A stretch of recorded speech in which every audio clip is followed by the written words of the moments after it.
Renungan Pagi, Yesus Nama di Atas Segala Nama oleh Ellen G. White, 8 Juni 2024. Mari kita berdoa.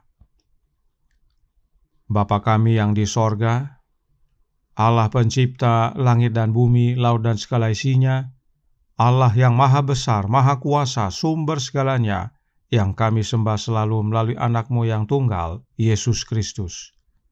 Terpujilah Yesus, anak Allah yang maha tinggi, yang adalah penyembuh yang perkasa bagi jiwa kami. Pada pagi hari ini kami bersyukur boleh bangun dan berbakti, dan sebagaimana membaca dan mendengarkan nasihat firman-Mu, kiranya ini menjadi pembaharuan bagi kami semua, agar kami meneruskan pekerjaan Yesus di dunia ini untuk menyembuhkan sesama kami, teristimewa dari penyakit-penyakit dosa. Beserta kami sepanjang perbaktian ini, kehendak-Mu yang jadi. Ampun kami akan dosa dan salah, karena kami berdoa hanya dalam nama Anak Allah yang tunggal, Yesus Kristus, yang adalah Tuhan dan Juru Selamat kami. Amin. Renungan hari ini akan dibacakan oleh Saudara Amir Siregar. Kepada Saudara Amir, kami persilahkan. Terima kasih, selamat pagi dan selamat sabat saudaraku yang kekasih dalam Tuhan Yesus Kristus. Bacaan kita hari ini tanggal 8 Juni 2024 berjudul Penyembuh yang Perkasa bagi Jiwa yang Sakit karena Dosa. Ayatnya terdapat di dalam Matius 9 ayat 12. Bukan orang sehat yang memerlukan tabib, tetapi orang sakit. Matius 9 ayat 12. Kiranya Tuhan meningkatkan iman kita dan membantu kita untuk melihat bahwa Dia ingin agar kita semua mengenal pelayanan penyembuhannya dan mengenal tutup pendamaian. Dia ingin agar cahaya kasih karunia-Nya memancar dari berbagai tempat.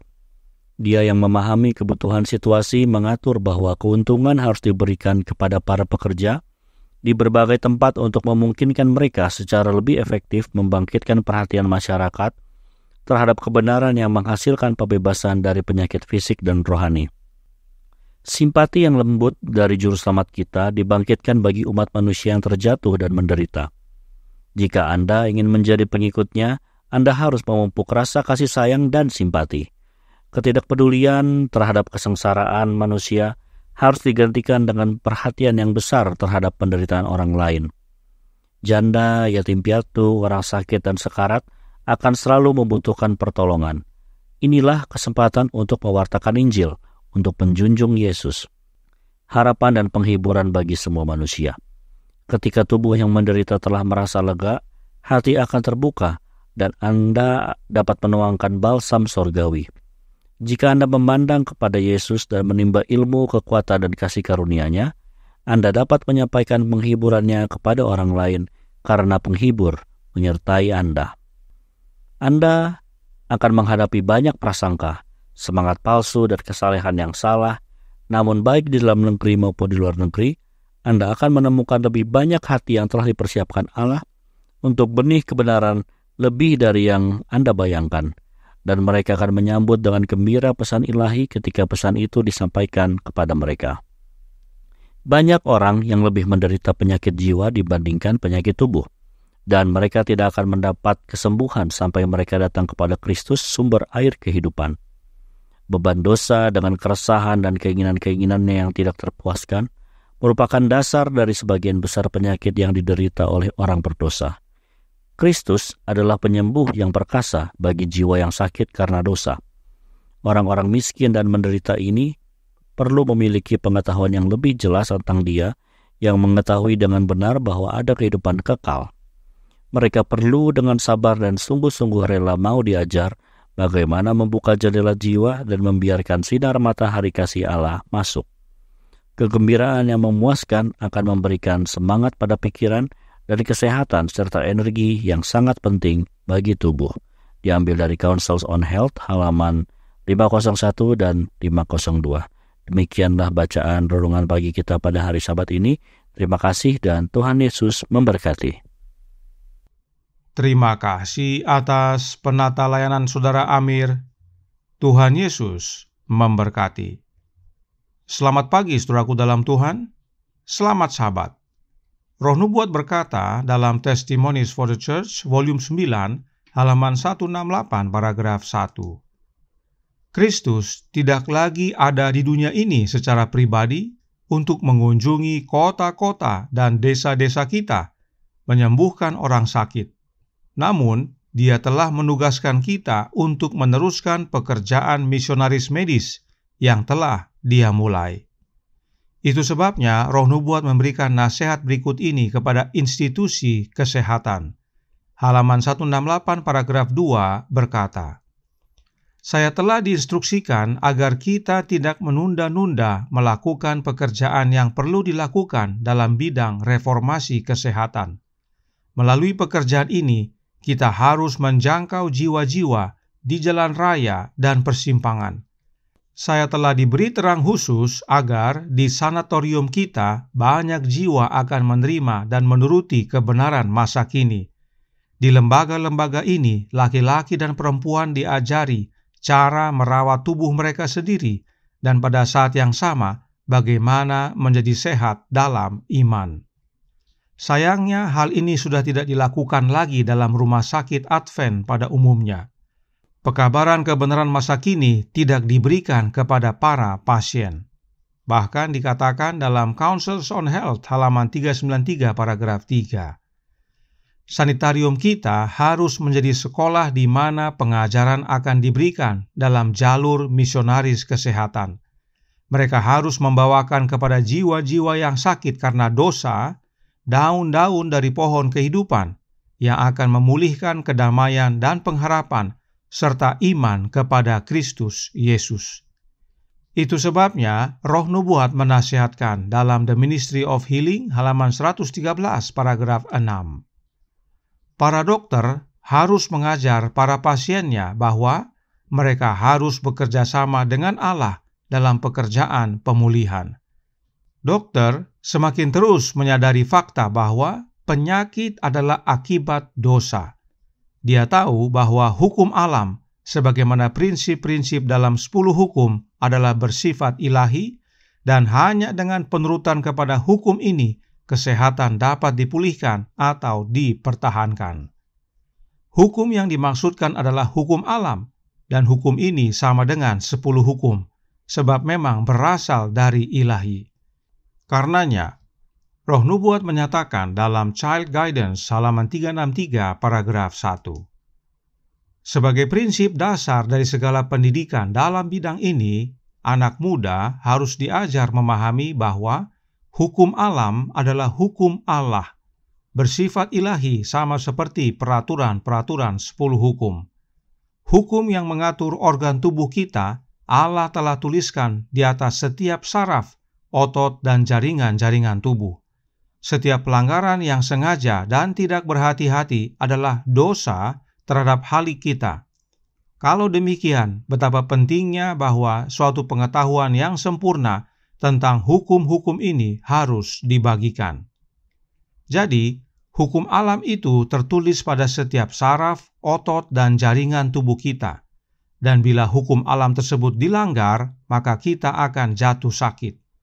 Karenanya, jika kita dengan sengaja melanggar akan hukum alam dan tidak berhati-hati sehingga kita jatuh sakit, maka itu adalah dosa terhadap pencipta kita.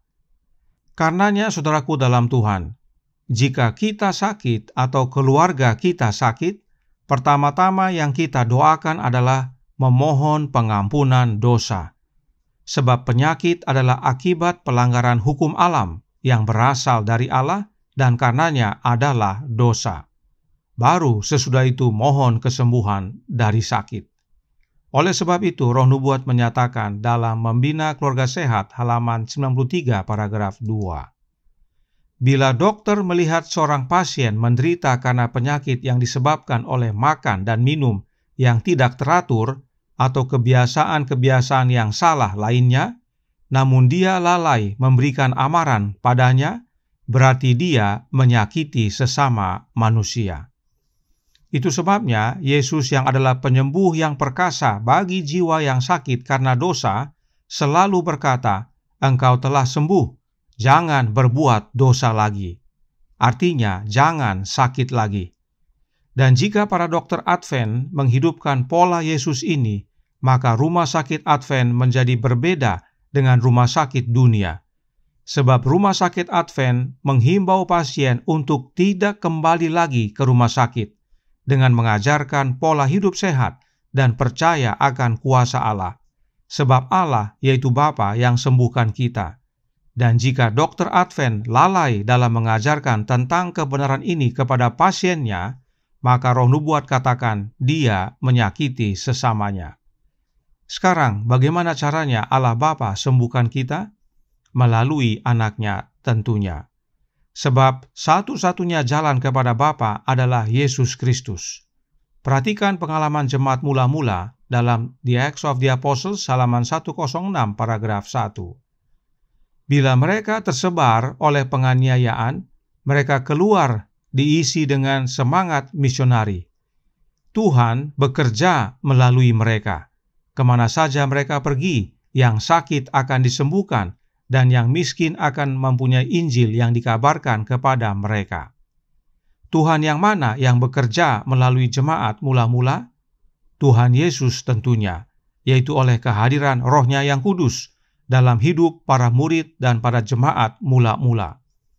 Sebab memang Yesuslah penyembuh yang perkasa bagi jiwa yang sakit karena dosa, dan dia masih terus menyembuhkan oleh kehadiran Roh-Nya dalam hidup umat-umatnya. Perhatikan renungan hari ini berkata dalam Jesus Name Above All Names, halaman 171 paragraf 3. Jika Anda memandang kepada Yesus dan menimba ilmu, kekuatan, dan kasih karunia-Nya, Anda dapat menyampaikan penghiburannya kepada orang lain, karena penghibur menyertai Anda. Yesus penghibur kita yang menyertai kita dalam menjangkau jiwa-jiwa yang sakit karena dosa, sebab Yesuslah penyembuh yang perkasa bagi jiwa yang sakit karena dosa, dan Dia bekerja melalui kita. Tuhan memberkati, saya bawa dalam nama Yesus.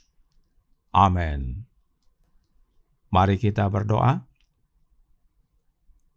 Bapa kami yang di sorga, Allah pencipta langit dan bumi, laut dan segala isinya, Allah yang maha besar, maha kuasa, sumber segalanya, yang kami sembah selalu melalui anak-Mu yang tunggal, Yesus Kristus. Terima kasih atas nasihat indah pada pagi hari ini, bahwa kami harus terus meneruskan pekerjaan misionaris yang Yesus telah lakukan di dunia ini. Dan itu bukan karena kekuatan dan hikmat atau kehebatan kami, namun oleh kehadiran Kristus dalam hati kami. Sebab Dialah penyembuh yang perkasa bagi jiwa yang sakit karena dosa. Entah kami praktisi kesehatan atau bukan, masing-masing kami perlu memiliki Kristus dalam hidup kami. Karenanya, tolong kami ya Bapa, karuniakanlah Roh anak-Mu dalam hati ini, dan biarlah masing-masing kami mau membuka hati sehingga Yesus bekerja melalui kami untuk menyembuhkan jiwa-jiwa yang ada di sekitar kami, khususnya mereka yang sakit karena dosa, agar pengampunan boleh menjadi bagian mereka, sembuh rohani, dan itu akan menolong mereka sembuh jasmani. Beserta kami sepanjang hari ini kehendak-Mu yang jadi, ampun kami akan dosa dan salah, karena kami berdoa hanya dalam nama Anak Allah yang tunggal, Yesus Kristus, yang adalah Tuhan dan Juru Selamat kami. Amin.